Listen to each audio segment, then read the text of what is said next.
রাজধানীর ফিলিং স্টেশনগুলোর জ্বালানি সরবরাহের সবশেষ খবর জানাতে এই মুহূর্তে আরামবাগ থেকে যুক্ত আছেন সহকর্মী শাহরিয়ার জামান পুলক। পুলক, জানাবেন এখন পাম্পে তেল প্রত্যাশীদের ভিড় কেমন রয়েছেন, কি বলছেন তারা, আর কোথাও পাম্প বন্ধ রয়েছে কিনা?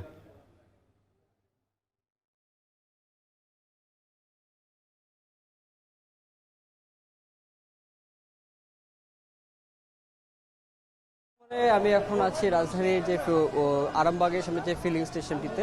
আসলে বৈশাখ উপলক্ষে একদিন বন্ধ থাকার পর অনেকগুলো পাম্পই আসলে কিছু কিছু পাম্প বন্ধ থাকার পর আসলে যে যানবাহনের চাপটি সেটি কিন্তু আসলে লক্ষ্যমান রয়েছে। একটু যদি দেখাতে চাই যে এই বর্তমানে আরামবাগের ফিলিং স্টেশনের সামনে যে লাইনটি আসলে কিন্তু দীর্ঘ লাইন ছাড়িয়ে গিয়েছে এবং এখানে যে সামনে যে 4 লেনের সড়কটি এর মধ্যে কিন্তু 3 লেনেই কিন্তু একদম পুরোপুরি কিন্তু বলা চলে যে যে যানবাহন যেগুলো রয়েছে সেগুলোর মাধ্যমে পুরো মানে 3 লেনই কিন্তু একদম পুরোপুরি যানবাহনের চাপে একদম ভরপুর। এবং যদি একটু বলতে চাই এখন বর্তমানে এখানে শুধু বাইকের জন্য তেল প্রত্যাশী অর্থাৎ অকটেনের জন্য শুধু তেল প্রত্যাশী নয়, এখানে ডিজেলের জন্য কিন্তু যে বাস থেকে শুরু করে লরি যেগুলো রয়েছে সেগুলো কিন্তু একদম পুরো বলা চলে যে যারা যাত্রীরা যারা হচ্ছে চালকরা রয়েছেন তারা কিন্তু এখন বলছেন যে যারা কর্তৃপক্ষ রয়েছে তাদের সাথে কিন্তু বাকবিতণ্ডাও লেগে যাচ্ছে, কারণ দীর্ঘক্ষণ অপেক্ষায় তাদের থাকতে হচ্ছে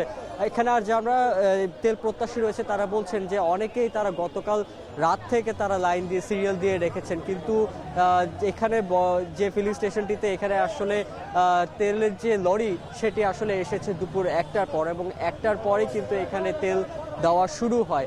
এবং অনেক সময় আসলে ফিলিং স্টেশনের কর্তৃপক্ষ যারা রয়েছে তাদের সাথে বাকবিতণ্ডা লাগছে, কারণ অনেকেই সিরিয়াল ভেঙে এখানে কিন্তু প্রবেশ করছেন। যদি একটু দেখাতে চাই, এখানে একজন পুলিশ অফিসার রয়েছেন যিনি আসলে লাইন ভেঙে কিন্তু এখানে তিনি প্রবেশ করেছেন সামনে। তো এরকম ধরনের যেগুলো ঘটনাগুলো ঘটছে এগুলো অনাকাঙ্ক্ষিত ঘটনাগুলোর কারণে কিন্তু আসলে তেল সরবরাহের যে বিষয়টি সেটি ব্যাহত হচ্ছে। এবং এই যে এই সামনের যে সড়কটি রয়েছে সেই সড়কটি যদি চিত্র একটু দেখাতে চাই, এখানে কিন্তু পুরো সড়কটি এখন পুরো যে জ্বালানির যে লাইন সেটি কিন্তু জ্বালানির জন্য যে যানবাহনগুলোর জন্য লাইন দাঁড়িয়ে আছে সেগুলোর জন্য কিন্তু রাস্তা কিন্তু পুরো ব্লক হয়ে গেছে বলা চলে, যার ফলে এখানে যে পুরো রাস্তাটি সে কিন্তু এখনো যানজট সৃষ্টি হয়েছে বিশাল বড়। এখানে যে ফকিরাপুলের যে রাস্তাটি রয়েছে সেখানে পর্যন্ত রয়েছে লাইনটি। তো এই ছিল মোটামুটি আমার কাছে রাজধানীর আরামবাগ থেকে সর্বশেষ।